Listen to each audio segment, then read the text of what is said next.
Buenos días, que Dios les bendiga. Hemos estado hablando en los últimos domingos acerca del libro de Juan, así que vamos a continuar precisamente aprendiendo y explorando lo que este libro tiene para nosotros. Y hoy vamos a estar en el capítulo 2. Antes de poder leer esos pasajes que son los versículos del 1 al 11, quiero contarle que un poco del contexto de lo que está ocurriendo en ese momento. Jesús todavía era poco conocido y su ministerio prácticamente no había iniciado. Aunque Juan el Bautista estaba anunciando con todas sus fuerzas y anunciando con todo el ministerio que tenía, que Jesucristo, el Hijo de Dios, el Cordero de Dios, ya estaba en la tierra. Y que aquel por quien habían estado esperando durante cientos de años, ya estaba en la tierra. Así que Juan el Bautista estaba anunciando que Jesucristo ya había llegado a la tierra. Y entonces que el Mesías ya había llegado a la tierra y que era Jesucristo, precisamente. Entonces esto provocó que ya algunas personas precisamente en ese momento estuvieran escuchando de Jesús y algunos ya habían creído en Jesús y había una expectativa que se estaba formando precisamente porque Jesucristo estaba ya en la tierra. Jesús mientras tanto estaba haciendo algunos recorridos en algunas ciudades y en el capítulo 2 Jesús se encuentra en Galilea. Y resulta que Jesús lo que había estado haciendo antes de iniciar su ministerio, y en el capítulo 1 de Juan lo encontramos, de hecho en los últimos versículos del capítulo 1 encontramos una historia muy bonita que usted puede leer después en casa, que habla de cómo Jesús llamó a Felipe y a Natanael para que fueran sus discípulos. Y ya precisamente Jesús estaba en Galilea en ese momento. Resulta que en el capítulo 2 nos encontramos con una historia de una boda a la que Jesús fue invitado. Y ahora sí, antes de poder explicar o revisar y encontrar qué hay en cada uno de los versículos, vamos a leer todo el texto muy rápidamente para que podamos estar juntos dentro de la historia y dentro de lo que está ocurriendo específicamente. Así que vamos a leer muy rápidamente los primeros 11 versículos del capítulo 2. Dice así: Al tercer día se celebró una boda en Caná de Galilea, y la madre de Jesús se encontraba allí. También habían sido invitados a la boda Jesús y sus discípulos. Cuando el vino se acabó, la madre de Jesús le dijo: ya no tienen vino, le dijo a Jesús. Jesús le contestó: mujer, ¿eso qué tiene que ver conmigo?, respondió Jesús. Todavía no ha llegado mi hora. Su madre dijo a los sirvientes: hagan lo que él les ordene. Había allí 6 tinajas de piedra de las que usan los judíos para sus ceremonias de purificación. En cada una cabían unos 100 litros. Jesús dijo a los sirvientes: llenen de agua las tinajas, y los sirvientes las llenaron hasta el borde. Ahora saquen un poco y llévenlo al encargado del banquete. Les dijo Jesús, y así lo hicieron. El encargado del banquete probó el agua convertida en vino, sin saber de dónde había salido, aunque sí lo sabían los sirvientes que habían sacado el agua. Entonces llamó aparte al novio y le dijo: todos sirven primero el mejor vino, y cuando los invitados ya han bebido mucho, qué testimonio, ¿verdad?, entonces sirven el más barato. Pero tú has guardado el mejor vino hasta ahora. La primera de sus señales, la hizo Jesús en Caná de Galilea. Así reveló su gloria y sus discípulos creyeron en él. Estamos en una boda entonces. La historia está dentro de lo que ocurre en ese momento precisamente. A partir de este momento, y es exactamente a partir de esta historia que el ministerio de Jesús prácticamente arranca o inicia oficialmente.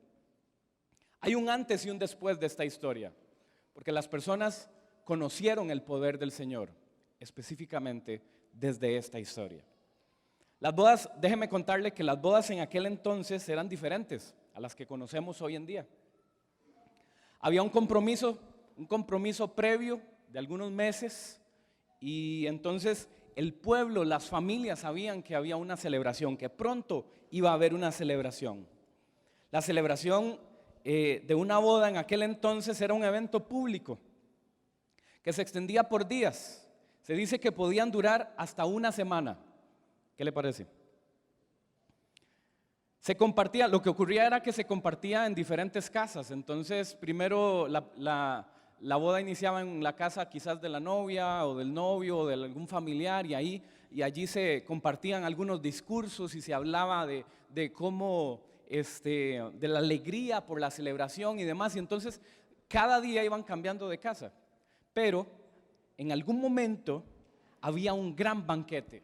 Esta era la celebración, digamos, oficial del matrimonio. Las personas viajaban kilómetros para llegar de un lugar a otro, a pie, en caballo, en burro, lo que fuera, pero la gente tenía que viajar durante mucho tiempo y por muchos kilómetros. Probablemente quizás por eso las bodas tenían que durar un poquito más, ¿verdad? Para que la gente que viajaba de tan lejos pudiera estar allí descansando y demás. Debido a todo esto, y como podrán notar, la preparación para una boda era importante. Se necesitaban muchos elementos, se necesitaban muchas cosas que tenían que estar ahí, así que tenían que estar listos para atender a las personas. Todos hemos estado en una boda alguna vez, o la mayoría, sí. ¿Alguien ha estado en una boda? ¿Sí? Y bueno, me imagino que en algún momento hemos sido invitados, o también, si usted es casado, también hizo una lista de invitados en algún momento. ¿Cómo le fue haciendo eso? ¿Qué tal? Hay gente a la que le gustan las bodas. ¿A ustedes les gustan las bodas? ¿Y si durara una semana?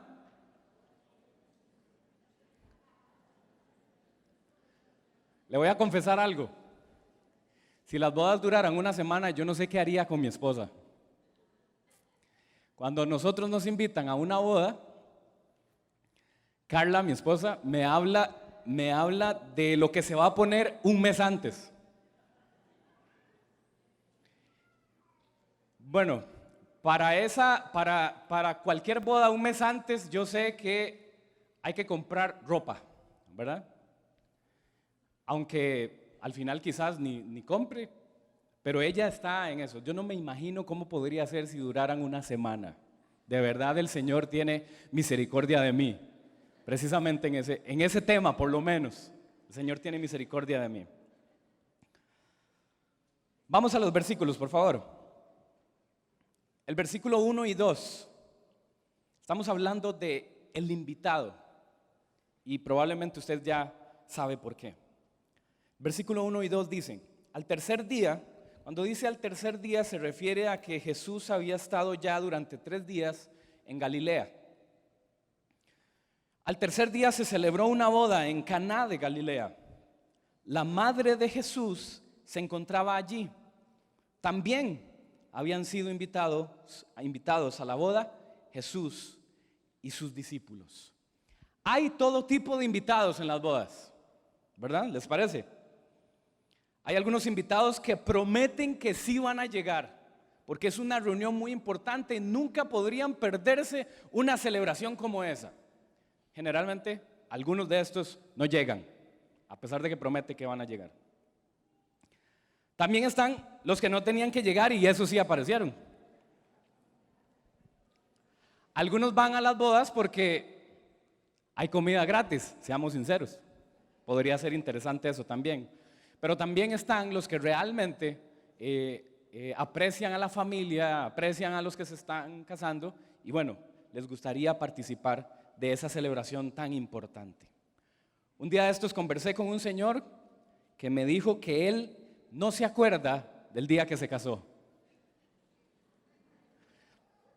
Y fue interesante escuchar eso. Mi teoría es que bloqueó ese día, no sé por qué. Pero él no se acuerda del día que se casó. Hay de todo en las bodas, ¿verdad? Y cuando hablamos de invitados, también. Pero estamos hablando de una boda en particular.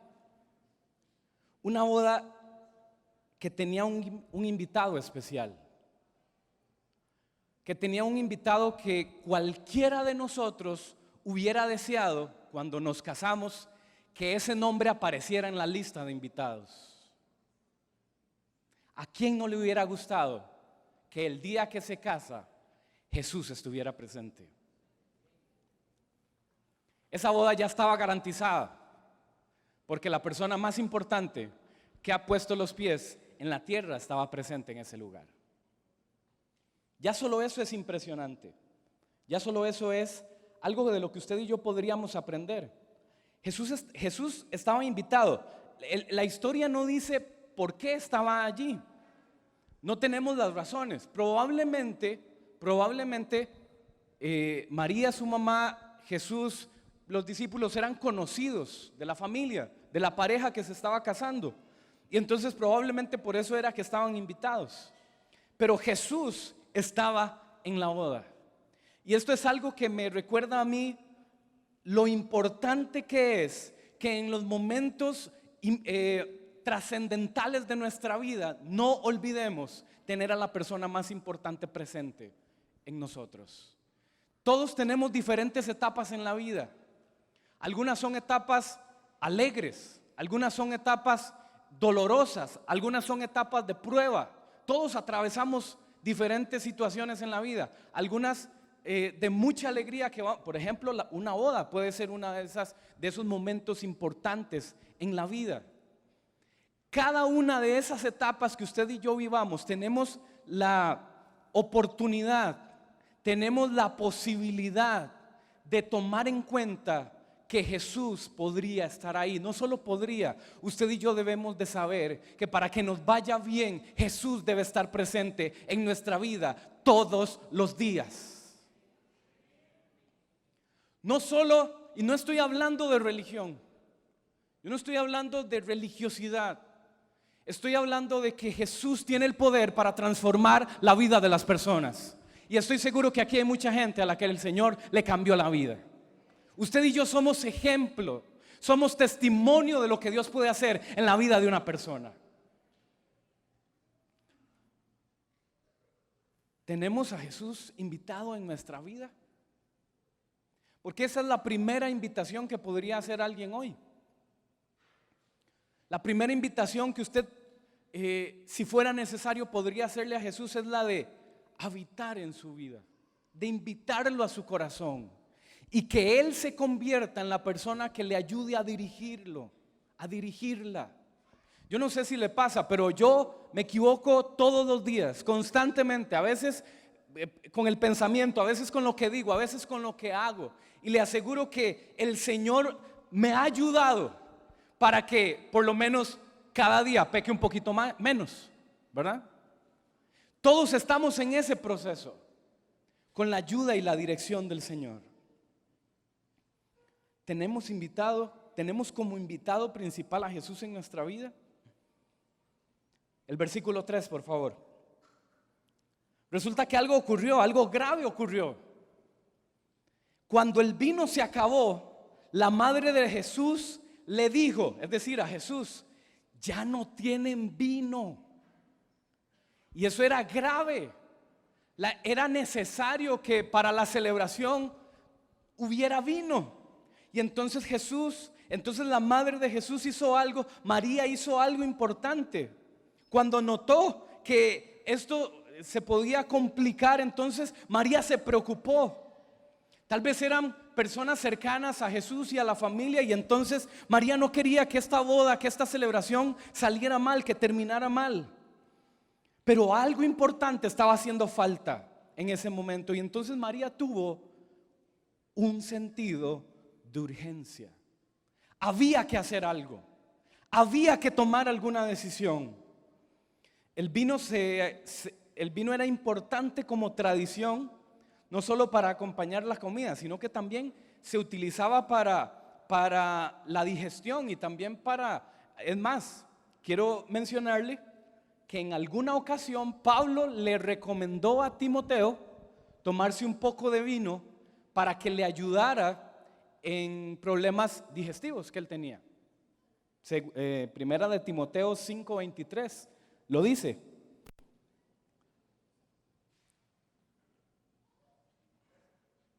Primera de Timoteo 5:23.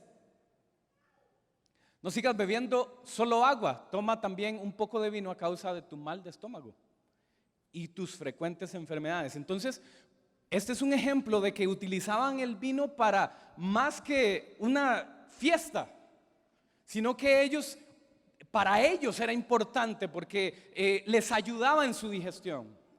Así que entonces, ahora, agréguele a eso que la fiesta duraba una semana o varios días. Probablemente comían bastante también. Así que probablemente el vino les ayudaba para todo eso. Y esto me surge, provoca que también tenga otra pregunta que quiero hacerles en esta mañana.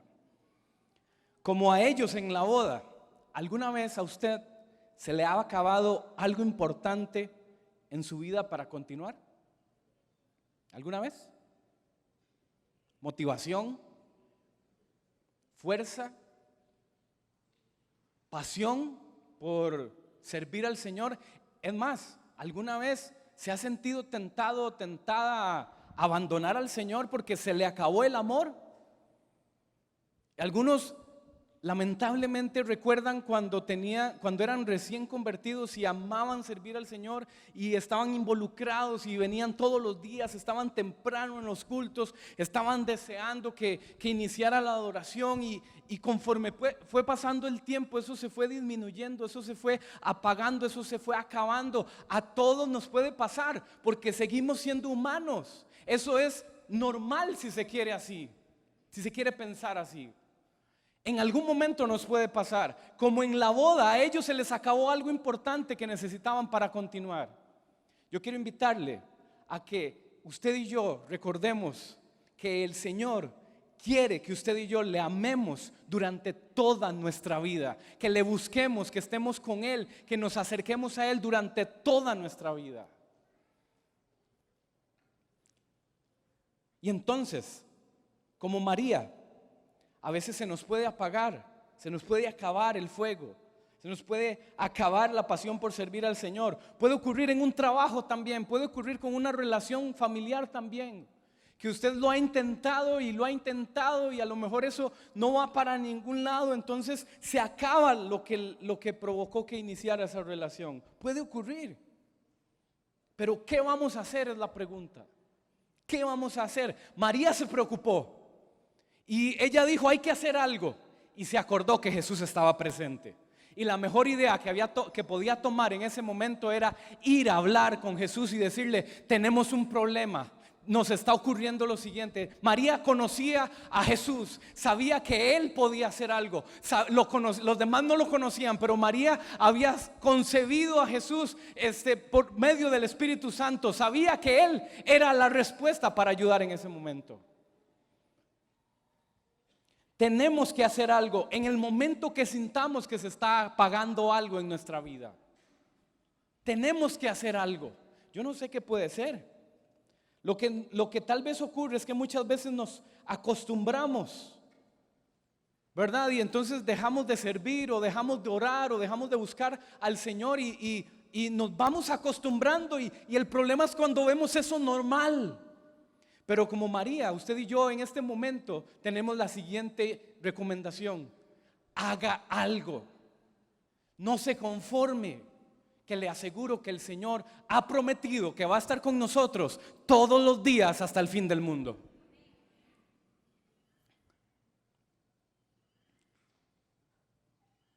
¿Qué vamos a hacer para recuperar eso que se ha perdido? Puede ser hablar con alguien, pedir ayuda, cambiar de trabajo. Algo tenemos que hacer, buscar del Señor, terminar una relación, que haya un sentido de urgencia en nuestra vida. El versículo 4 continúa diciendo, la respuesta de Jesús: mujer, ¿Eso qué tiene que ver conmigo? Le respondió Jesús, todavía no ha llegado mi hora. Le pregunto algo, ¿alguna vez su mamá lo puso o la puso a hacer algo a usted, algo que usted no quería? ¿O usted como mamá, seamos honestos en esta mañana, usted como mamá alguna vez ha puesto a su hijo o a su hija a hacer algo que usted sabe que no quiere hacer? ¿Alguna vez de casualidad? Eso nunca pasa, ¿verdad? Casi nunca. Tengo que decirle lo siguiente, a Jesús también le pasó. Al propio Jesús le pasó. Se acabó el vino, le dijo María a Jesús. ¿Y eso qué tiene que ver conmigo? Yo no soy productor de vino, probablemente pensó Jesús en ese momento. Y también termina con una frase, esta parte, una frase importante. Todavía no ha llegado mi hora. Jesús utilizaba esta frase y utilizó esta frase en algunas otras ocasiones en su ministerio, refiriéndose al momento de su muerte. Jesús sabía el motivo por el que había venido a la tierra y él sabía que tenía que entregar su vida, que iba a padecer porque tenía que entregar su vida para morir para salvar la humanidad. Y entonces es interesante que Jesús lo diga aquí porque ni siquiera el ministerio ha iniciado. Permítame pensar que Jesús estaba pensando que si él hacía algo para hacer un milagro para salvar aquella boda en ese momento, inmediatamente también se activaba un cronómetro en reversa que lo iba a llevar hasta la muerte, lo iba a llevar hasta la crucifixión.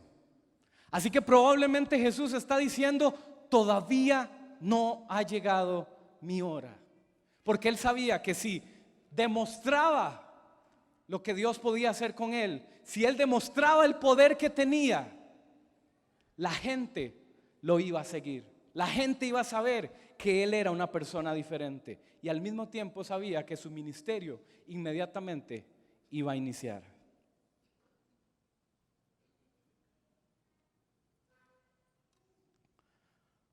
Le voy a contar algo. A mí también mi mamá me puso una vez a hacer algo que no quería. Y hay una foto de evidencia también. Y porque a todos les tengo confianza, ahí está. Esos son mis hermanos y yo. El de pantaloneta verde es mi hermano menor, él se llama Eric. No sé si se está riendo o se está asfixiando, porque pueden ver que la pantaloneta está casi en el pecho.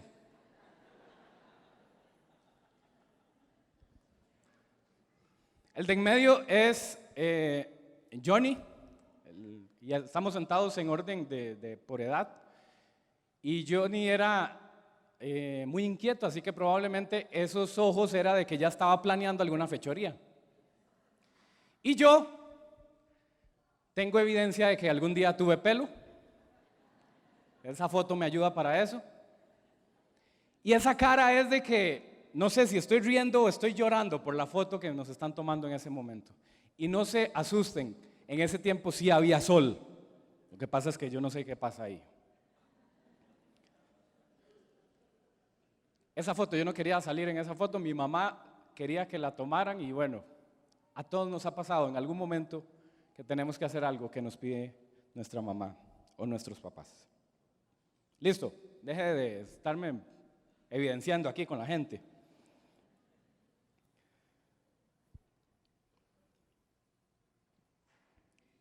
Versículo 5, por favor. Su madre le dijo a los sirvientes, hagan lo que él les ordene. Después de tener un sentido de urgencia, después de demostrar que había que hacer algo como lo hizo María, lo siguiente es obedecer. Y María confiaba tanto en Jesús, sabía lo que era capaz de hacer, que lo trasladó a las personas que estaban ahí. Y les dijo a los sirvientes, hagan lo que Él les pida hacer. María estaba segura que Jesús tenía el poder para solucionar lo que estaba ocurriendo. Hagan lo que Él les diga. Obediencia.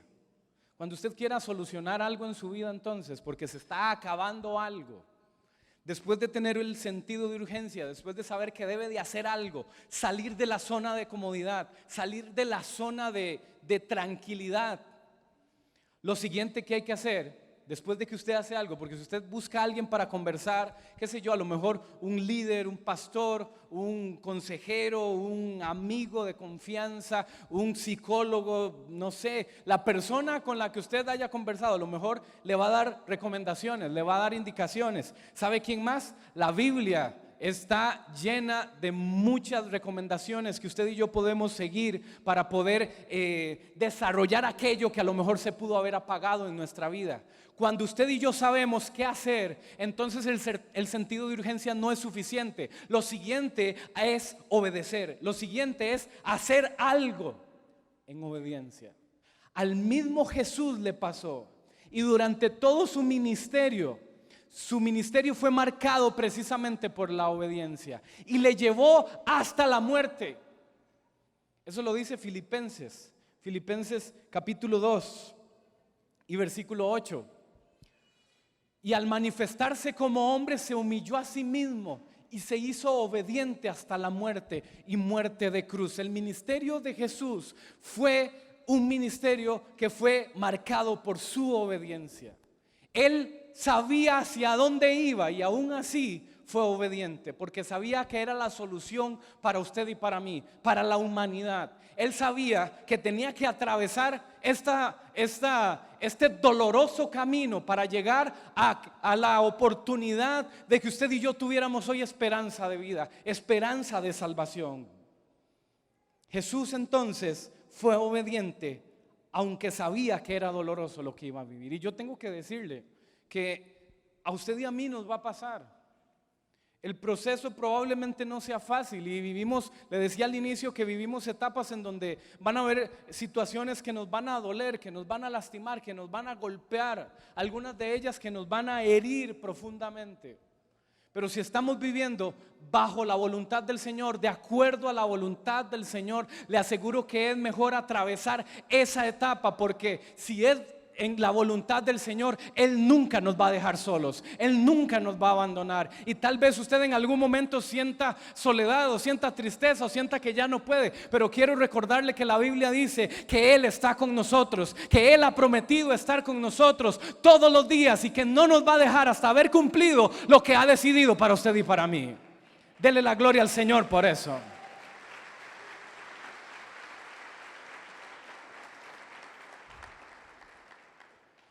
Hagan lo que Él les ordene, dijo María. Obediencia. Algo había que hacer, y entonces María sabía que había que ir a la persona indicada, y la persona indicada estaba allí. Cuando usted y yo tenemos invitado, como invitado personal, como invitado principal en nuestra vida a Jesús, entonces usted y yo vamos a tener un camino por el cual podemos seguir. Versículo 6 dice: había allí 6 tinajas de piedra, de las que usaban los judíos en sus ceremonias de purificación. En cada una cabían 100 litros. Algunas versiones dicen que era alrededor de 50 litros, otras dicen que son más de 100 litros más bien, pero bueno, esta menciona que son alrededor de 100 litros. Cada una de estas vasijas tenía capacidad para aproximadamente 100 litros. Nota que dice que eran tinajas que utilizaban para ceremonias de purificación. ¿Sabe qué quiere decir eso? Que estas tinajas probablemente estaban escondidas, o probablemente estaban en un lugar no muy llamativo, porque estas tinajas eran las que usaban para lavar las manos y los pies de las personas. Lo utilizaban, obviamente le echaban agua, y con esa agua lavaban los pies y las manos de las personas. Recuerde que la gente caminaba kilómetros, le decía, ¿verdad? Y entonces antes de ingresar a una casa se acostumbraba lavarse las manos y lavarse los pies. Era parte de la cultura, parte de la costumbre. Bueno, resulta que estas eran las tinajas que utilizaban para esa tarea.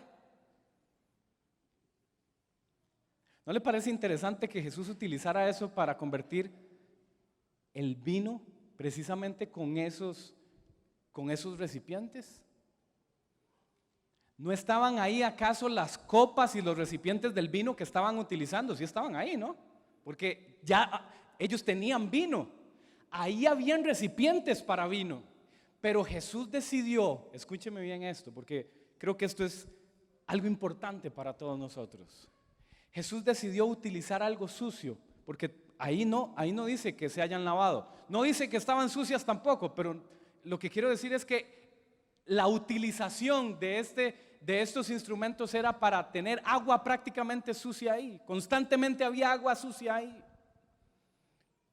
Jesús utilizó algo sucio y manchado. Jesús utilizó algo que nadie más hubiera utilizado para hacer un milagro, para llevar gloria a su nombre. ¿Sabe por qué?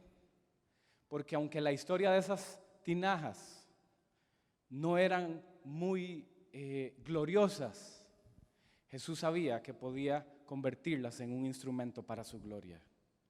Y yo quiero decirle que no importa el pasado que usted haya tenido, no importa el pasado que usted tenga, los pecados que usted haya cometido, no importa la vida que usted haya vivido, Jesús tiene el poder para transformar todo eso y convertirlo a usted, convertirme a mí en un instrumento para su gloria. No importa si otros no lo reconocen, no importa si otros no lo toman en cuenta o no la toman en cuenta a usted. Quiero decirle que Jesús no se fija en eso. A él le interesa un corazón dispuesto, a él le interesa a alguien sencillo y humillado delante de la presencia de Dios. Y a una persona así el Señor la toma y la transforma para llevar gloria a su nombre. Eso es impresionante. ¿Por qué no utilizó los recipientes que estaban ahí para el vino?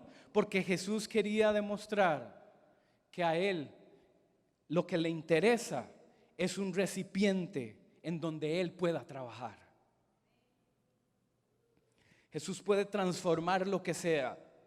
Jesús puede transformar a quien sea en un instrumento para su gloria y convertir y hacer un milagro. La pregunta es esta: ¿hay algo imposible para Dios? ¿Hay algo que Dios no puede hacer? ¿Hay algo que Dios dude en hacer?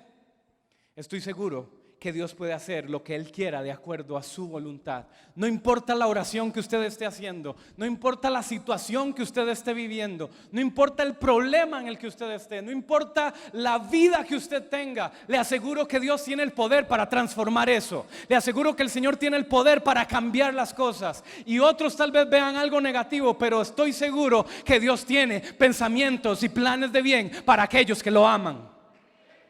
Dele un fuerte aplauso al Señor.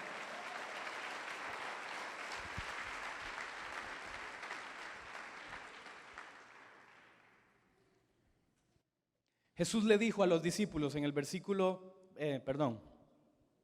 Jesús le dijo a los sirvientes en el versículo 7: llenen de agua las tinajas. Y los sirvientes las llenaron hasta el borde. Ahora saquen un poco y llévenlo al encargado del banquete, dijo Jesús. Y así lo hicieron. El encargado del banquete probó el agua convertida en vino sin saber de dónde había salido. Aunque sí lo sabían los sirvientes que habían sacado el agua. Entonces se sorprendió, no lo dice aquí, pero tuvo que haberse sorprendido. Entonces llamó aparte al novio y le dijo: todos sirven el mejor vino primero, y cuando los invitados ya han bebido mucho, entonces sirven el más barato. No importa si toman vino o gasolina, se lo van a tomar. Eso es básicamente lo que está queriendo decir ahí. Entonces sirven el más barato, pero tú has guardado el mejor vino hasta ahora. El encargado del banquete estaba sorprendido. ¿Por qué el novio? Y yo no me imagino la cara del novio, ¿verdad? Así como, ¿de qué me está hablando? Porque el novio no había tenido nada que ver en esto. Escuche bien, la boda. En una boda los personajes principales son los que se están casando. Pero Jesús estaba en la boda. Así que entonces Jesús convirtió esto en el inicio de su ministerio. Cuando invitamos a Jesús en nuestra vida, Él toma el protagonismo en todo lo que hacemos. No importa si es nuestra boda, no importa si es nuestra graduación, no importa si es el problema más grave que podamos estar viviendo. Si Jesús está invitado en nuestra vida, Él toma el protagonismo y Él decide cómo termina la historia. Aunque pareciera que va mal, aunque pareciera que no termina bien, si Él está invitado, algo bueno va a ocurrir, algo glorioso va a ocurrir. La preocupación no era si se había acabado el vino entonces, sino que Jesús estaba ahí. Algo iba a ocurrir. Y entonces el encargado del banquete probó el vino sin saber de dónde había salido. Pregúntese esto: si el encargado del banquete hubiera sabido que lo que le sirvieron venía de las tinajas del agua donde se lavaban los pies y las manos, ¿se lo hubiera tomado? Completamente seguros que no. Él no sabía de dónde había venido ese vino. Y entonces cuando tomó aquello se sorprendió porque dijo: no puede ser posible, algo hicieron diferente aquí, sirvieron lo mejor para el final. ¿Y sabe qué lección para usted y para mí también? A veces cuando usted y yo empezamos a servir, cuando empezamos una relación, cuando empezamos a estudiar, cuando empezamos en un nuevo trabajo, queremos hacerlo bien y entonces probablemente le pedimos dirección a Dios, le pedimos ayuda a Dios y entonces nos esforzamos y le damos duro y trabajamos y a lo mejor empiezan a aparecer circunstancias difíciles, problemas o cosas normales en la vida, porque los problemas y las pruebas son normales en la vida. Son parte de la vida. Y entonces en medio de todo eso tal vez se nos va apagando el fuego, se nos va apagando el amor y la pasión. Pero ¿sabe qué? Cuando Jesús está invitado en nuestra vida, en nuestras situaciones, cuando Él está presente, no importa si dimos lo mejor al principio, Él va a hacer la diferencia para que al final Él sea glorificado y cambie las cosas. Usted y yo ponemos lo mejor de nosotros, lo que mejor podemos hacer, lo que mejor tenemos. Usted y yo lo ponemos y del resto el Señor se va a encargar, porque Él va a hacer un milagro. Si nos hace falta para salir bien, si nos hace falta para terminar bien, no se preocupe, el Señor está trabajando en eso. Usted y yo no sabemos cómo, usted y yo no sabemos de dónde viene ni cómo va a ocurrir, pero de que el Señor lo está haciendo porque Él lo prometió. Aleluya. Él lo prometió.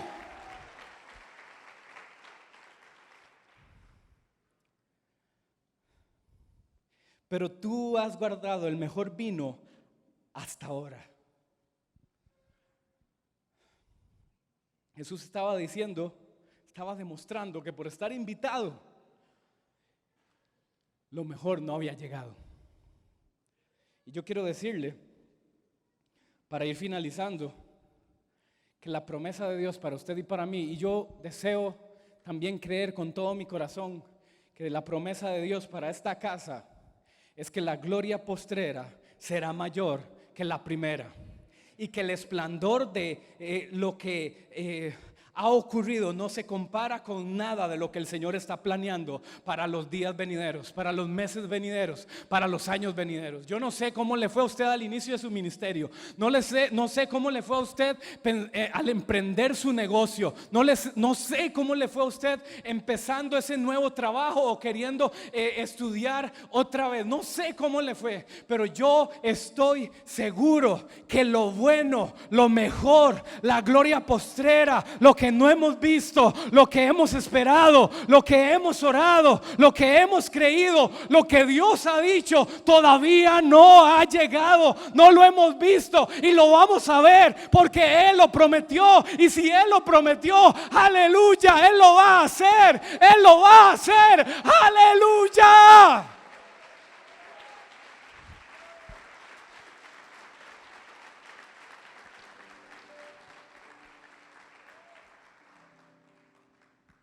Él lo va a hacer, no importa cómo. Yo no sé de dónde va a venir, no sé cómo va a ocurrir, no sé a quién va a utilizar, Pero le aseguro que el Señor ya lo está trabajando, ya lo está haciendo.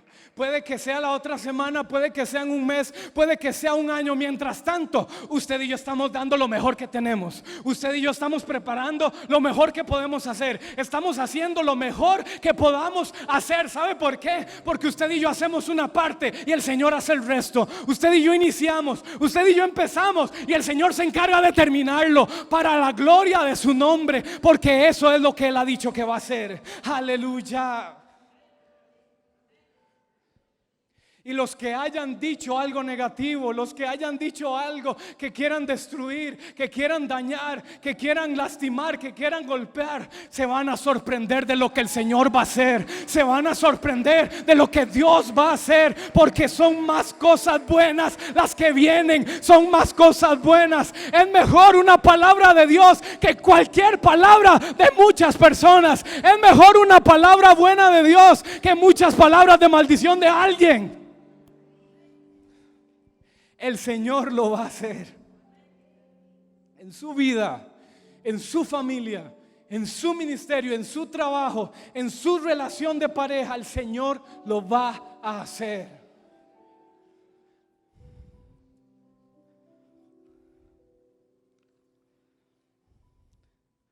La gloria postrera de esta casa será mayor que la primera. Póngase en pie, por favor.